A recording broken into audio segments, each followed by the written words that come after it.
অযোধ্যায় 500 বছর অতীতের ঐতিহাসিক স্বপ্ন পূরণ। অযোধ্যায় রাম মন্দির প্রতিষ্ঠা উপলক্ষে শিলচর শহরে উৎসব মুখর পরিবেশ রাম ভক্তদের মধ্যে। গোটা বরাক উপত্যকায় সঙ্গে কাছাড় জেলার শিলচর শহরে প্রত্যেক পুজো মণ্ডপ সহ বিভিন্ন সংগঠন ও রাম ভক্তরা মিলে রামলালার ফটো বসিয়ে পুজো অর্চনা, শোভাযাত্রা সহ বিভিন্ন অনুষ্ঠানের আয়োজন করেন। বরাক উপত্যকার রাজপথ সহ অলিগলি গেরুয়া ধ্বজ লাগিয়ে গেরুয়াময় করে তোলা হয়েছে। বক্তব্য রাখতে গিয়ে রাম ভক্তরা জানান, 500 বছর অতীতের স্বপ্ন আজ পূরণ হলো। অযোধ্যায় মর্যাদা পুরুষোত্তম ভগবান রামচন্দ্রের প্রাণ প্রতিষ্ঠা হলো।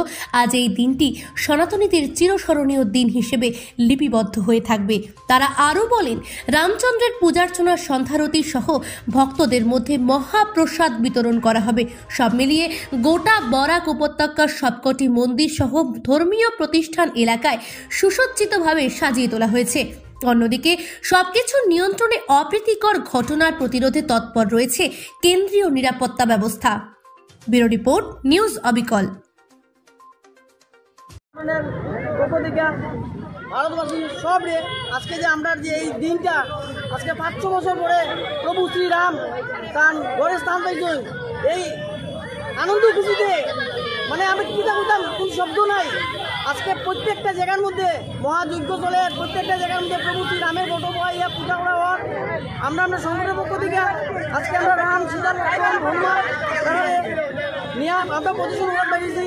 আর প্রত্যেকজনের কাছে আমার অনুরোধ, আপনারা সবে শান্তি শৃঙ্খলা বজায় রাখবা। আমরা আজকের যে দিনটা, এই দিনটা আমরা না ভুলার মতো, এটা ঐতিহাসিক দিন। সবে আমার লোক এখন জয় শ্রীরাম, জয় শ্রীরাম। আমরা মহাজন সমাজ সেবা সংগঠনের পক্ষ থেকে সব সদস্যরা নিয়ে আমরা রেলিং বেরিয়েছি, শান্তি শৃঙ্খলা বজায় রেখে রেলি করিয়া। যারা যারা রেলিং বেরিয়েছে আর অন্যান্য সংগঠন সবই বেরিয়েছে, সবই শান্তি শৃঙ্খলা বজায় রাখছে। বাকি যারা আজকে সারা দিনটা দেব, আমরা সবার কাছে অনুরোধ, সবে শান্তি সুস্থভাবে এই দিনটা পালন করতাম। আমরা খুশির আনন্দর কোনো সীমা নাই, এটা করতাম, কোনো উত্তর নাই, কোনো জবাব নাই। একটাই জবাব, জয় শ্রীরাম, জয় ঘর রাম, জয় শ্রীরাম, ঘর ঘর রাম। ভারত মাতা কি, ভারত মাতা কি, ভারত মাতা কি।